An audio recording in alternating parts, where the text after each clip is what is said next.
What's going on, guys? TTL here. Gonna go over my top 5 NBA props for today. As always, playing over on Underdog Fantasy. You can use code TTL, get up to $1,000 as a deposit bonus on your first deposit. And I think you get like $50 when you play your first five or something similar to that on top of that. And I do want to mention you do get a free month of VIP when you sign up to Underdog and make your first deposit using my code as well. Just join the Discord, open up a support ticket, and let me and the mods know, and we'll get you taken care of and get a free month added to your account. But our NBA offer is gone for the 50% off discount on VIP. But if you're still interested in VIP, the WAP link is in the description and in the pinned comment. Let's go 5-0 today. I'm feeling really confident. Unfortunately, I can't give you my five favorite picks like I typically do, just because Underdog's being a little bit slow to update the props today. There's a few props that aren't on the board that are elsewhere right now, but we still have five props that I'm absolutely loving. All of these have a 70% or higher hit rate or projected hit rate on predictive profits. So everything's looking good. And yeah, let's just get started. Thank you guys so much for all the support. Make sure you guys hit that thumbs up button, leave a comment down below. And for every 50 likes this video gets, if we even get 50, we'll see, because the views are down where I haven't uploaded in a while. But for every 50 likes we get, I'm going to pick one person in the comment to win a free month of VIP. I'm also going to announce in Discord the winner of last video's free month of VIP. So if you're not in the Discord, make sure you join the Discord. And let's get into it. So starting off, we're going to take Dylan Harper. We're going to take his over 10.5 points. This is a 0.89x. This is at 11 on other websites. And I like it at both of these numbers. But obviously, I would rather take this at 10.5 if I have the option, even with it being a 0.89x. I don't like the push potential of the 11. And I don't like getting slips refunded, things like that. So I'm going to take this at 10.5. This is versus the Pelicans. And when we head over to predictiveprofits.ai and we search for Dylan Harper, we can see the points at 11. The over has a 100% projected hit rate. The reason is he only has one game in the NBA. But in that game, he played 23 minutes. He got 15 points. He was versus the Mavericks. And the score was 125-92 versus the Dallas. He had 7 field goals made with 14 attempts, so a 50% field goal percentage. And he shot up 14 attempts. That's a ton of attempts. His line is 11 or even 10.5, and he shot up 14 attempts. So now, obviously, last game was a little bit of a blowout. He probably had more run than he would typically get, but I'm loving that hit rate. Or not really hit rate. I'm loving the amount of attempts, the amount of volume that he threw up last game. And I think he kind of showed the Spurs what he can do a little bit. And I think they're going to give him a little bit more run than they typically would today, anyways. So I'm loving this. We can see the Pelicans defense. They're 23rd in the league, allowing 128 points per game. Now, obviously, that does not mean much. Most teams have played one game this season thus far, so that means like nothing. Defense rankings are not going to mean anything for at least 2 or 3 weeks probably, but we still do want to mention that, and it still is on predictive profits right there. But we have Dylan Harper projected for around 15 points in today's matchup. That's just because he had 15 in his last game. But I do think that is pretty accurate. I would say he would get anywhere from 15 to honestly like 18, 20, somewhere in that range.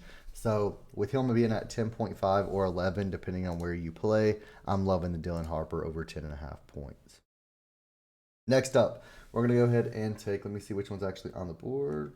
Jock Landale. We're going to take his under 8.5 rebounds and assists. The other 4 props today that I'm going to give you guys, or 3 after Landale, they're all going to be full payout props, no multiplier over on Underdog. So that's beautiful.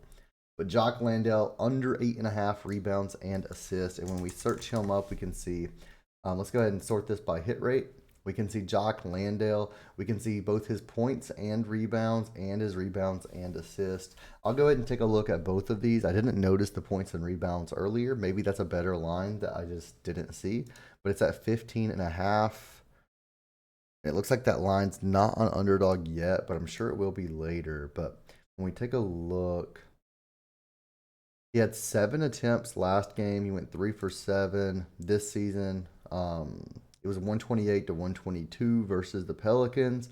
10 points, 4 rebounds, 3 field goals made, 7 field goals attempted. The Heat, again, the defense rankings are so early, it doesn't really matter. We have him projected for 9 PR. Last season, he went under at a 90.7% hit rate. That's not bad. I definitely think that's a viable option. I'm probably going to stick with the 8.5 rebounds and assists under, though, personally. When we take a look at it, we can see he had 25 minutes played last game, and we can see he only got 4 RA in his last game as well. 0 assists, 4 rebounds. And I think today's a good matchup versus the Heat. I have him projected for between 4 and 5 rebounds and assists, 4 or 5 rebounds and assists. He went under this in 39 of 43 games last season, 90.7% hit rate, similar to his other his points and rebounds as well. I think he should be fine no matter which of these you take. Now, I do want to mention, if we look at his last season and we see his average minutes played, 11.7. He played 25 minutes in his last game. So if we exclude games where he had under like 15 minutes-ish, it's a little bit better. 10 of 14 games he went under, a little bit worse for the under, but 10 of 14 games where he went under, 71.4% hit rate. And that's with averaging 20 minutes played, which is somewhere around where I think he'll get tonight. I do think he still stays under the 8.5 rebounds and assist line, though. So let's go ahead and take Jock Landale under 8.5 rebounds and assists. Third up, we're going to go ahead and take, which one did I have in mind? I think it's that one. Steven Adams under 6.5 points. This is versus the Pistons. And when we take a look at this one, under has a projected hit rate of 82.7%. When we take a look at it, we can see he's went under in 4 of his last 5, 8 of his last 10. He went under in 52 of 63 games last season, an 82.5% hit rate. And then this season, he had 4 points in the 1 game he's played.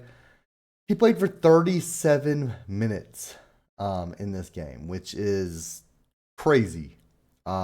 He had 4 field goal attempts and 1 that he made in 37 minutes. That kind of showed to me that he's probably not going to shoot the ball very often, no matter the amount of minutes he plays or not. Now, last season, he averaged less than half the minutes played that he had yesterday. Now, we can sort this from 20 plus, and we can see with 24 minutes average played, he only went under in 46.7% of games. There was quite a few games where he went over. But this is also looking at just a total different environment, different team, things like that. Obviously, it's looking like with the roster he's playing on now, he's not going to get very many field goal attempts. I mean, 37 minutes with 4 attempts is a bit crazy. I'm pretty sure they're just using him as that big man just to get rebounds. And I'm not too worried about him shooting the ball very much. I think as long as he stays under, honestly, he could probably have 7 or 8 attempts, God forbid, but he could probably have 7 or 8 attempts and still stay under the 6.5 number.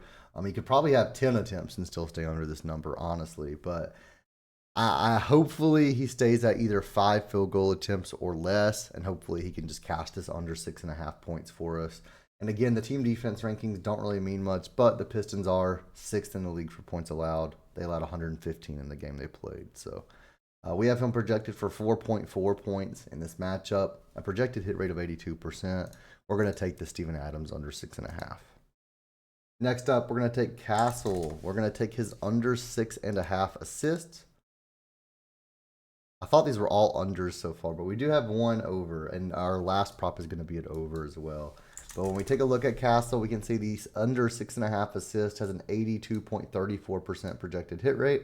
He's went under this in 3 of his last 5, in 6 of his last 10. This season, he had 6 assists in his 1 game versus the Mavericks, where it was 125 to 92. He had 29 minutes played in this game as well.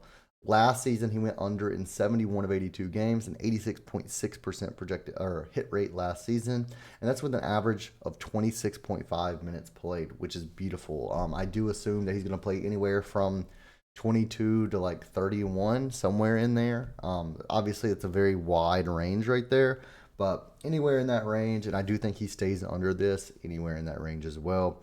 Again, he's against the Pelicans. Again, this doesn't mean much, but they're ranked third in assists allowed, allowing 20 assists. And we have him projected for 4.5 assists in this matchup. He can get 6 for all I care. Just don't give him 7 to go over that 6.5 line. And our fifth and final prop for the free video, we're going to take Okongwu. We're going to take his over 8.5 rebounds and assists to finish off this 5 pick. Now, when we take a look at this one, we can see rebounds and assists 8.5. The over has a projected hit rate of 74.47%, which is beautiful. He's went over this in 4 of his last 5. He's went over this in 8 of his last 10. Last season, he went over this in 73.7% of games with an average of 28 minutes played. And this season, he played 30 minutes in the one game he played, and he had 7 rebounds and assists with only 1 assist as well. Today, he's versus the Magic. They did not look good last game. I don't think they're going to perform very well today. They are dead last in rebounds allowed. Obviously, again, I hate that I keep repeating myself, but again, that doesn't mean much. But they are dead last. They allowed 94 rebounds, and I think they're going to allow quite a bit of rebounds today as well. So I'm loving this versus the Magic. I think he's going to just be a rebound machine today, and I see him getting double-digit rebounds alone. Hopefully, he can get 1 or 2 assists as well to make the RA line worth it rather than just the rebound line. I think his rebounds line 7.5. It is. So as long as he gets 1, it's worth taking the RA. But I'm loving this. We have him projected for 11.28 RA today, which seems pretty accurate. I could see him getting 11 or 12 RA. And again, a projected hit rate of almost 75%. So as long as he gets the 30 minutes that he got last night, 2 nights ago, I don't think we're going to have any issues with Okongwu reaching this RA line. And I do assume that he's going to get 27 plus minutes today, which should be great for us. So let's lock this in, guys. These are our 5 props for today. Let's go 5-0. And again, guys, for every 50 likes, I'm going to pick someone to win a free month of VIP. If you're interested in predictive profits, the betting predictor, the prop predictor, no matter what, use code TTL50, get half off on your first week, your first month, whatever you want to try out. Highly recommend it. I made this website myself, and we have some massive updates coming in the pipeline. So don't miss out. Thank you guys so much for watching, and I'll see you guys in the next one.